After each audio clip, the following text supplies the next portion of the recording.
उनकी हैसियत है हटा दें, वो उनकी औकात है हटा दें, वो खुला चैलेंज दे रहे हैं। हाँ बिल्कुल दे रहे हैं। बाबा साहब ने हमको जो अधिकार दिया छीन के दिखा दें। उनकी पुष्टों ने ये काम किया, उसका ये भुगतान कर रहे हैं। ये मिल के रहते तो आज इनको नहीं भुगतना पड़ता। आज इनको जो पीड़ा लग रही है कि दूसरा क्यों कुर्सी पे बैठ गया, ये संकुचित मानसिकता है, ये कुंठा है इनकी कि जो हमारे बाप दादा के सामने बैठे वो आज हमारे बगल में बैठ रहे हैं। जो हमारे बाप दादाओं के साथ में स्कूल नहीं गए वो हमारे साथ स्कूल जा रहे हैं। बराबरी नहीं चाहते लोग, ये बिल्कुल नहीं चाहते हैं। मैंने कहा ये कब्जाधारी है, कब्जा चाहते हैं। ये चाहते हैं जीवन भर ये सुखमय जीवन जिए, दूसरा कोई व्यक्ति सुखमय जीवन ना जी पाए। लड़ने का अधिकार केवल कुछ लोगों को था, व्यापार करने का अधिकार केवल कुछ लोगों को था, पूजा पाठ करने का अधिकार कुछ लोगों का था। ये तो तुम्हारे पूर्वजों ने किया, व्यवस्था पूर्वजों ने दी, बाबा साहब ने सुधारी, आज सब चीजें हो रही हैं। जितने लोग विरोध कर रहे हैं उनको डर है अपनी कुर्सी का। असली आरक्षण तो वो खा रहे हैं, उन्हें आरक्षण छोड़ना है। सवर्णों को बिल्कुल, फिर सवर्ण शब्द कह रहे हो आप। जनरल को, मैं जनरल भी नहीं कहूंगा, सामान्य को, मैं सामान्य भी नहीं कहूंगा उन्हें। मैं कहूंगा वो वर्ग जिन्होंने कब्जा करके रखा है, वो वर्ग जिसने कब्जा करके रखा है, जो आज हर जगह भी कब्जा करके रखना चाहता है। वो लड़ाई लड़ रहे हैं कब्जा निरंतर रखने की। शब्द तो देंगे उसको। कब्जाधारी दीजिए, जिन्होंने दूसरों के हक अधिकार पे कब्जा करके रखा है, क्यों नहीं छोड़ना चाहते कब्जा? जब आरक्षण के लिए कह रहे हैं कि आरक्षण छोड़ देना चाहिए, आप कब्जा छोड़िए। जो आगे आ गए, जिनके परिवार के लोग आ गए, उनको कह दें कि भैया हम 90 नंबर लाते हैं, ये 40 नंबर। टैलेंट है ना, टैलेंट है ना, प्रतिभा है ना, तो प्रतिभा कहीं भी दिखाएंगे। जरूरी क्या है कि सरकारी नौकरी लेना चाहते हो? कह रहे हमारा हक खा रहे हैं। मैं कह रहा हूं सरकारी नौकरी में ऐसा क्या है जो सरकारी नौकरी लेना चाहते हैं? जब टैलेंटेड है, प्रतिभाशाली है, तो प्रतिभा दूसरे क्षेत्र में क्यों नहीं दिखाते? वहां अपमान क्यों करते हैं प्रतिभाशाली क्षेत्रों को? ये जो डोनेशन वाला पार्ट है, जो भर्ती डोनेशन से होती है, और जितने ये भ्रष्टाचार घूस लेते हुए पकड़े जाते हैं, आंकड़े तो निकालिए, ये कौन लोग हैं? ये यही कब्जाधारी हैं जो भ्रष्टाचार करते हैं। कितना दलित पकड़ा जाता है भ्रष्टाचार करता हुआ, कितना ओबीसी पकड़ा जाता है। सबसे ज्यादा अगर भ्रष्टाचार देश के अंदर किसी ने किया तो यही कब्जाधारियों ने किया। ना ये सामान्य है और ना ये असामान्य है। पकड़े गए राम मंदिर में। अरे टिल्लू का ड्राइवर था वो, तो ड्राइवर किसका था वो? चंपत राय का। तो फिर पकड़ा किसको जाना चाहिए? ड्राइवर बिना मालिक के गाड़ी चला लेगा, चाबी तो मालिक ने दी थी, तो चाबी देने वाला चोर क्यों नहीं है? कह रहे हैं गैर बराबरी कर रहा है आरक्षण जो है। बराबरी कर देते, समाज में समानता नहीं आ रही है, भाईचारा नहीं आ रहा, बराबरी कर दे, भेदभाव हो रहा है। बराबरी कर देते। राम मंदिर में आपने काम किया, ट्रस्ट में कितने लोगों को जोड़ के रखा है? कितने एससी हैं, कितने एसटी हैं, कितने अल्पसंख्यक हैं, कितने ओबीसी हैं? बताइए। गैर बराबरी नहीं है? उस गैर बराबरी पे मुंह खुलता नहीं है। उस पे तो सब चीजें चाहिए। आरएसएस का प्रमुख, दुनिया का सबसे बड़ा संगठन, उसका प्रमुख आप किसको बनाएंगे? वो गैर बराबरी नहीं दिखती। मैं ये पूछ रहा हूं, भारतीय जनता पार्टी की सरकार, अन्य राजनीतिक पार्टियां, कौन लोग हैं जो सबसे ज्यादा कब्जाधारी रखे हुए? भारत आजाद हुआ, सबसे ज्यादा मुख्यमंत्री कौन से कब्जाधारी थे? सारा टैलेंट उन्हीं में था। तो सरदार पटेल अयोग्य थे, और लोग जो थे वो अयोग्य थे।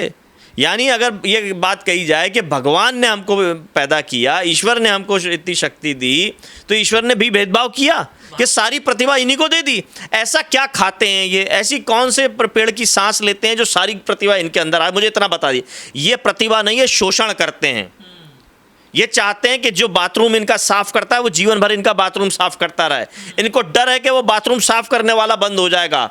इनके घर जो झाड़ू पोछे लगाने वाले लोग हैं, चाहे वो महिला हो पुरुष है, वो लोग बंद हो जाएंगे अगर शिक्षित हो जाएंगे, पढ़ जाएंगे, नौकरी पा लेंगे तो। कह रहे हम उनको मानदेय देते हैं ना हमारे बाथरूम साफ करने का। आप लो ना मानदेय, आपको किसने रोका है?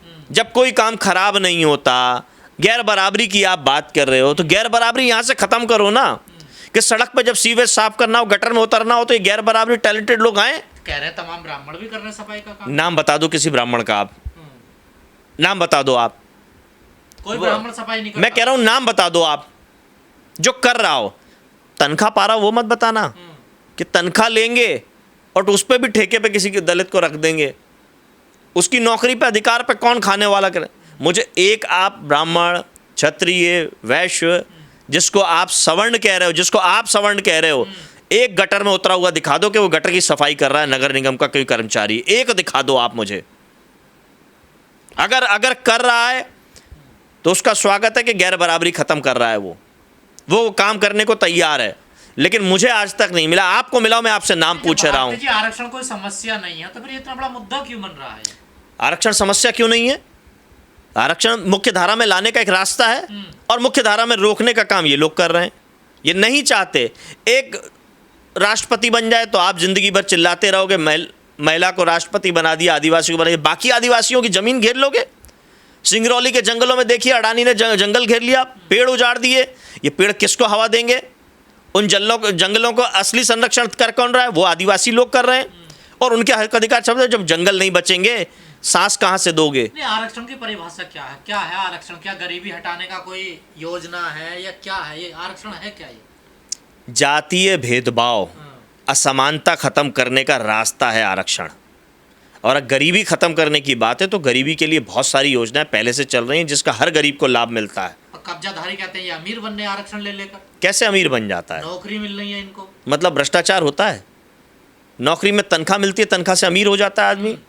या ये भ्रष्टाचार जो करते हैं वो भ्रष्टाचार करना चाहते हैं इसीलिए उदाहरण देते हैं आपको? अच्छे कपड़े पहन रहे हैं आप, नौकरी ले लेकर पढ़ रहे हैं, आगे बढ़ रहे हैं, तो यही तो तकलीफ है कि आप अच्छे कपड़े मत पहनो।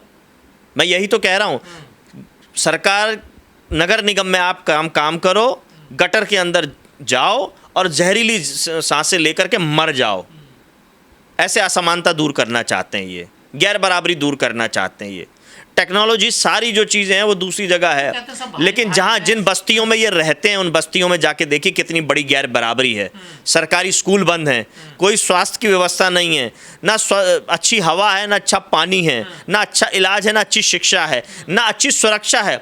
इन लोगों की ना थाने में सुनवाई होती है, ना अदालतों में सुनवाई होती है। मुझे बड़े दुख के साथ कहना पड़ रहा है, क्योंकि ना ये महंगा वकील कर पाते हैं, ना महंगा डॉक्टर कर पाते हैं, ना ये महंगी कोचिंग कर पाते हैं। जब ये महंगी चीज़ें ले नहीं पाते तो जाएंगे कहाँ? एक सफाई कर्मी का बेटा सफाई कर्मी बनेगा, एक ड्राइवर का बेटा ड्राइवर बनेगा, एक झाड़ू पोछा करने वाले का बेटा झाड़ू पोछा करने, उसकी बेटी भी यही करेगी। जीवन ऐसे ही चलता रहेगा। कब्जाधारी कहते हैं हम तो सब भाई भाई हैं, सब हिंदू हैं। अब हिंदुओं को ही जो आरक्षण मिल रहा है उसका विरोध करने हैं। मैं ये पूछ रहा हूँ, अयोध्या के राम मंदिर ट्रस्ट में कितने लोग हैं? गैर बराबरी है तो शुरू वहां से कीजिए। कितने जज हैं, कितने वाइस चांसलर हैं यूनिवर्सिटी में, कितने प्रोफेसर्स हैं? आंकड़े निकालिए और बात कीजिए। तो कितने? देखिए, मैं हिंदू हूँ, मुसलमान हूँ, सिख हूँ, ईसाई हूँ, मैं सबसे पहले भारतीय हूँ। मेरा देश बचेगा तो मेरा धर्म भी बचेगा। आरक्षण का वो भी हिंदू, आप भी हिंदू। वो हिंदू नहीं है, वे हिंदू के नाम पे अपनी दुकान सजाना चाहते हैं, अपना को बचाना चाहते हैं। नहीं तो अयोध्या राम मंदिर ट्रस्ट में सभी लोगों को हक मिलता, सारे लोगों को हक मिलता। खामोशी बताती है कि दूसरों का हक छीनना चाहते हैं, ये दुकान बनाना चाहते हैं, धर्म को धंधा बनाना चाहते हैं। और ये चढ़ावे में जो चोरी हुई है इन्हीं धंधेबाजों ने किया है। जो मंदिरों को बदनाम करते हैं, ईश्वर को बदनाम करते हैं, धंधेबाज लोग करते हैं, जो जबरदस्ती लोगों को बेइज्जत करते हैं कि चढ़ावा चढ़ाओ, चढ़ावा चढ़ाए, नहीं चढ़ाएंगे तो तुम्हारी पूजा नहीं करेंगे। तो मंदिरों में तो आरक्षण ही है ना। कैसे आरक्षण? किसने बनाया? किसने बनाया? एक ही समाज का पुजारी। नरेंद्र मोदी जी का छोटा भाई धीरेन्द्र शास्त्री, जिसको मंच से कहते हैं धीरेन्द्र शास्त्री मेरा छोटा भाई है, वो क्या कर रहा है? वो प्रॉपर्टी डीलर बन गया है। वो कह रहा है मेरे छोटे भाई से कोई लेना देना नहीं, और वो छोटा भाई सारी प्रॉपर्टी खरीद रहा है। दोनों मिलकर के नए नए ट्रस्ट बना रहे हैं, नई नई संस्था बना रहे हैं। कौन लूटने का काम कर रहा है?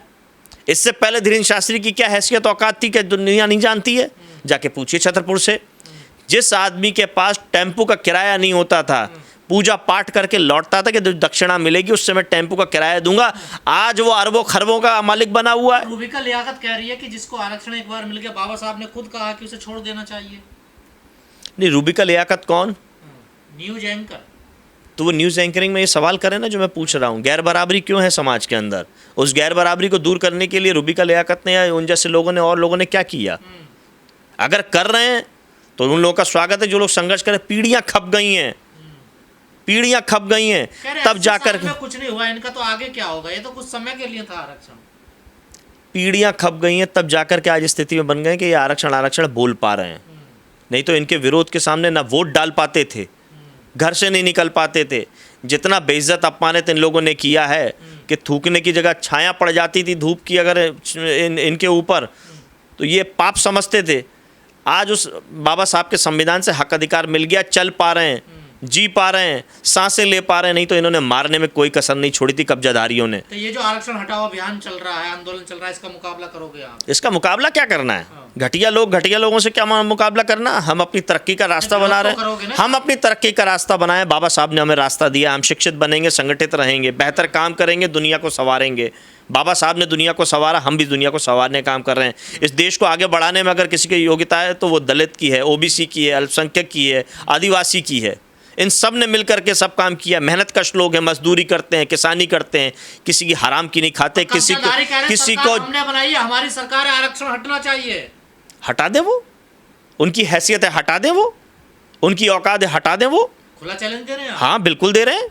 बाबा साहब ने हमको जो अधिकार दिया छीन के दिखा दें। उनकी पुष्टों ने ये काम किया, उसका ये भुगतान कर रहे हैं। ये मिल के रहते तो आज इनको नहीं भुगतना पड़ता। आज इनको जो पीड़ा लग रही है कि दूसरा क्यों कुर्सी बैठ गया, ये संकुचित मानसिकता है, ये कुंठा है इनकी, कि जो हमारे बाप दादा के सामने बैठे वो आज हमारे बगल में बैठ रहे हैं, जो हमारे बाप दादाओं के साथ में स्कूल नहीं गए वो हमारे साथ स्कूल जा रहे हैं। बराबरी नहीं चाहते लोग, ये बिल्कुल नहीं चाहते हैं। मैंने कहा ये कब्जाधारी हैं, कब्जा चाहते हैं। ये चाहते हैं जीवन भर ये सुखमय जीवन जिए, दूसरा कोई व्यक्ति सुखमय जीवन ना जी पाए, कष्ट में रहे, पंखे की हवा भी ना खाए और ये एसी में रहें। आदमी जनरल डब्बे में ना जा पाए, ये वंदे भारत में जाएं, ये हवाई जहाज में जाएं। अब तो ईडब्ल्यूएस भी मिल रहा ना, देखिए कब्जाधारियों को भी मिल रहा है। ईडब्ल्यूएस ही मिल रहा है और वो उस पर पूरा कब्जा कब्जाधारियों का है, पूरा कब्जा कब्जाधारियों का है। उन्होंने ये प्रचारित कर दिया है कि ये कब्जाधारी कोटा है, जबकि असली वो गरीबों के लिए देना, वो पूरा गरीबों का। उसमें कितने गरीबों को जाता है, आंकड़े निकालिए। छोड़ें ये लोग ना लें, लेकिन यहाँ भी चाहिए, वहाँ भी चाहिए, उन्हें यहाँ भी चाहिए, वहाँ भी चाहिए। जहाँ जो मिलता है वो सब चाहिए। कब्जा करना है, लूटना है, प्रभु के नाम पे लूटना है, इंसानियत के नाम पे लूटना है, भावनात्मक के आधार पे लूटना है। लूट मचाई हुई है इन्होंने। अगर देश हमारा गुलाम हुआ तो इन्हीं लोगों के कारण हुआ। तब यही लोग तो सब थे, प्रमुख स्थानों पर यही लोग तो थे। क्यों कब्जा हुआ, क्यों अंग्रेज आए, क्यों विदेशी आक्रांता है, जिनको विदेशी आक्रांता बोल बोल करके अपना ढिंडोरा पीटते हैं। अरे कमजोरी तुम्हारी थी, तुमने देश को कमजोर छोड़ के रखा था। लड़ने का अधिकार केवल कुछ लोगों को था, व्यापार करने का अधिकार केवल कुछ लोगों को था, पूजा पाठ करने का अधिकार कुछ लोगों का था। ये तो तुम्हारे पूर्वजों ने किया, व्यवस्था पूर्वजों ने दी, बाबा साहब ने सुधारी, आज सब चीज़ें हो रही हैं। आज क्या दूध का काम केवल यादव अहीर कर रहा है? दूध का काम पंडित भी कर रहा है, ठाकुर भी कर रहा है, वैश्य भी कर रहा है, सब कर रहे हैं। किसी यादव ने विरोध किया? लेकिन जब इन्होंने जो अपना कब्जा करके रखा है इस स्थान पे, अगर कोई दूसरा आ जाए तो इनको दिक्कत होता ही है। तो आज भी विरोध कर रहे हैं, देखिए करेंगे ही, कर्म कांड आप नहीं कर सकते, करेंगे ही। उनकी सोच में खराबी है, कब्जा करना उनकी सोच है, वो नहीं चाहते, साझेदारी नहीं चाहते। अरे छोड़िए, वो साझेदारी हमारी कह रहे हैं, वो अपने लोगों की साझेदारी नहीं चाहते। समाज में खराबी पैदा कर रहे हो। लड़ाई लड़ने के लिए कब तक बाबा साहब के लोग लड़ते रहेंगे?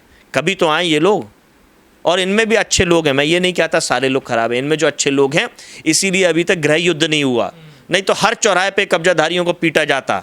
जो इनके अच्छे लोग हैं, उनकी अच्छाई के कारण ये बचे हुए हैं, जिन्होंने बाबा साहब को भी स्वीकार किया था और हम लोगों को भी स्वीकार कर रहे हैं। जो लोग आरक्षण का विरोध कर रहे हैं, असल में वो आरक्षण का विरोध नहीं कर रहे, वो अपना आरक्षण हक की लड़ाई करना चाहते हैं। वो चाहते हैं कि जो सीटें उन्होंने बना के रखी हुई हैं, जो वाइस चांसलर बन के रखे हैं वो वाइस चांसलर बने, जो हाई कोर्ट में सुप्रीम जज बन के बैठे हैं, जो सुप्रीम कोर्ट में सुप्रीम जज बन के बैठे हैं, वो बैठे रहें, हर जगह निर्णायक भूमिका में रहें। तो डर वो है कि आज दलित, पिछड़े, अल्पसंख्यक, आदिवासी ये मुख्य सीटों पे क्यों आ रहे हैं। सवर्णों का ये कहना, भारती जी को क्यों आरक्षण मिले जब इनके पास संपत्ति, प्रॉपर्टी सब कुछ है इनके पास? तो किसी गरीब को मिलना चाहिए। नहीं, गरीब को मिलना चाहिए तो उस गरीब के स्कूलों के लिए लड़ें। जब उत्तर प्रदेश में 26,000 स्कूल बंद हो रहे हैं तो क्या वो जाकर के लड़ रहे हैं? गरीब को तो मारने की तैयारी हो रही है। क्या अस्पताल में जाता है, इलाज करा पाएगा? आप मुझे एक गरीब बता दीजिए कि उसको बड़ी बीमारी हुई और उसका इलाज हो गया हो और उस इलाज से उसकी बीमारी खत्म हो गई, आज जीवन बेहतर कर रहा हो। आरक्षण ही तो समस्या है ना सबसे ज्यादा। देखिए, आरक्षण, जो पहले से डॉक्टर बने हुए उन्होंने इलाज ठीक से किया होता तो आज बीमारी होती, ठीक से अस्पताल बने होते, सारी सरकारी व्यवस्था तो उन्होंने ही खत्म करी है जिनके पास पहले जिम्मेदारी थी। कितने दलित पहले थे, कितने ओबीसी थे, कितने अल्पसंख्यक थे। ये तो आज आरक्षण से ही तो पहुंचने लगे। यही तो उनको दिक्कत है कि सरकारी व्यवस्था ठीक ना हो, प्राइवेटाइजेशन हो जाए, संविदा पे नियुक्ति होने लगे। अखिलेश जी के परिवार को आरक्षण मिलना चाहिए। मैं ये कह रहा हूं कि फिर तो आपको ओबीसी आरक्षण का ज्ञान समझना पड़ेगा किस तरीके से ओबीसी का यही तो कह रहे हैं सवर्ण के अखिलेश यादव को, मायावती को, चिराग पासवान को, इनको क्या जरूरत है आरक्षण की? मैं ये कह रहा हूं पहले आपको ओबीसी आरक्षण समझना पड़ेगा। किस तरीके से ओबीसी को मारने की तैयारी की गई है कि क्रीमी लेयर का एक असंवैधानिक प्रावधान करके रखा हुआ है। कितने ओबीसी के लोगों के पास ओबीसी का सर्टिफिकेट है, जाके पता तो कीजिए पहले। कितने दलितों के पास दलित का सर्टिफिकेट है, अनुसूचित जाति जनजाति का, आदिवासियों के पास सर्टिफिकेट है? सर्टिफिकेट है नहीं, आप कह रहे हो आरक्षण खा गए। आरक्षण समस्या क्यों बन गई देश में? भाई आरक्षण समस्या नहीं है, आरक्षण एक रास्ता है लोगों को मुख्य धारा में जोड़ने की। आपकी 85% 90% आबादी असामान्य जीवन जीती है, सामान्य नहीं है। सामान्य लोगों को दिक्कत क्यों? सामान्य सवर्ण शब्द बिल्कुल बेकार है।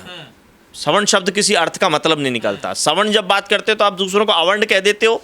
85% 90% जनता क्या अवर्ण है? जनरल को जनता छुआछूती रहेगी जनता हमेशा। यही तो सबसे बड़ा विरोध है हमारा। 85% 90% असामान्य जीवन जी रहे हैं। क्या आप अपने 85% 90% शरीर का हिस्सा अगर आपका खराब हो जाएगा, आप सामान्य जीवन जी पाओगे? तो देश की 85% 90% आबादी असामान्य है, सामान्य नहीं है, और 10% 15% आबादी सामान्य, देश चल जाएगा? तो जनरल को समझ नहीं है आरक्षण की? मैं ये कह रहा हूं